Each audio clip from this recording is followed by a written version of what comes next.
Hi girls!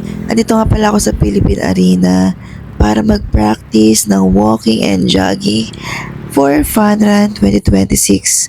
At syempre marami pa rin nag-jogging dito. At syempre kanina pa ako inaantay ng mga kaibigan ko. Ang usapan namin 5:30 pero dahil na-late ako at sobrang traffic, ayun, naupo na sila at pagod na sila. Sa occasion paglabas namin, napaka-traffic na. Umikot kami ng Guyong. Eh, di ba napakalayo? Formado naman to, ha? Ganda naman ni Ryan. Kilometers na ako. Ikaw na.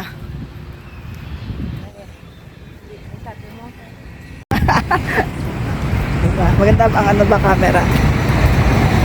Ito nag-practice na kami. For fun run. Sabi niya, kada ba ka tapo? Ang ganay pa ako, ay mag-isa ako, okay lang. Uuwi na ito, makasama ko ako na naiwan. Aba, 11 kilometers na ako. Magsisimula pa lang to. Oh. Na ako dumatay kasi traffic. Pagka maganda at late. Sira. Alam pa lang galingan ko sa ano pa. Partida na yata yun eh. Nag-SM pa ako ah. May sasakyan ka.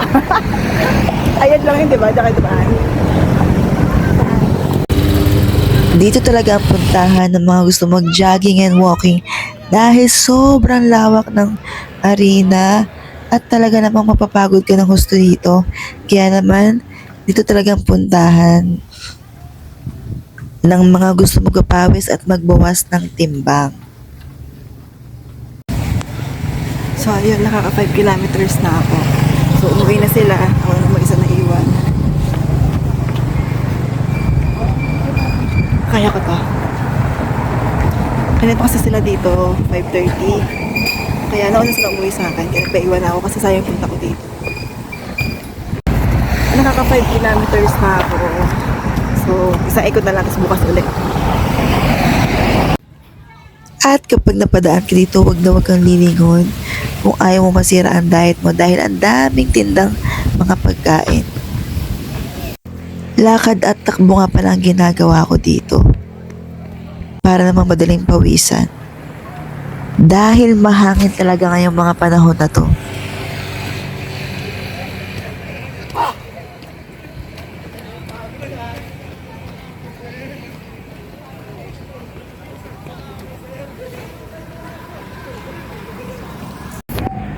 I'm done. Bukas ulit. Kapagod. Punta na ako sa papa. Nandiyan ang papa. Nakikita ko na siya. So, naka 7 kilometers ako mahigit. Kumbaga, 8 kilometers na konti na lang. And dito na sundo ko. 9:12 na. Kaya bukas ulit. Ang papa. Wala na sila. Wala na sila. Nauna na sila. Nauna na sila.